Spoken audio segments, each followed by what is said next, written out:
Class 11-এর Bangla তেলেনাপোতার আবিষ্কার, লিখেছেন প্রেমেন্দ্র মিত্র।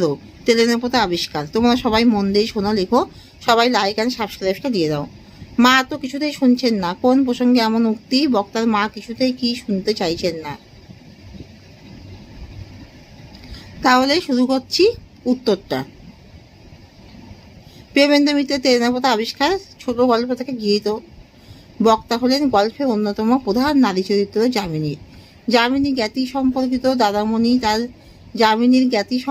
দাদামণি তার দুই সঙ্গীকে নিয়ে নির্জন তেলেনাপোতায় তাদের বাড়িতে গিয়ে হাজির হন। মণিদাদের কথা শুনে যামিনীর মৃত্যু পদযাত্রী অন্ধ মা ভাবেন তার দুঃসম্পর্কিত বোনপো নিরঞ্জন এসেছে। তার দুঃসম্পর্কের বোনপো নিরঞ্জন এসেছে।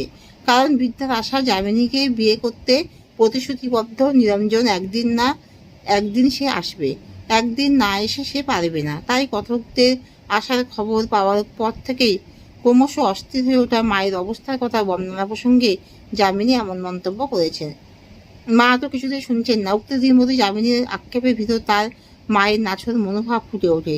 কাহিনী থেকে জানা যায়, বছর 4 আগে নিরঞ্জন নামধারী তাদেরই এক দুঃসম্পর্কের বোনপো তার মাকে কথা দিয়েছিল যে সে যামিনীকে বিয়ে করবে, যদিও পরবর্তীতে সে আর ফিরে আসেনি। এখন বিয়ে থা করে সে ঘোর সংসারী, এ কথা যামিনীরও অজানা নয়।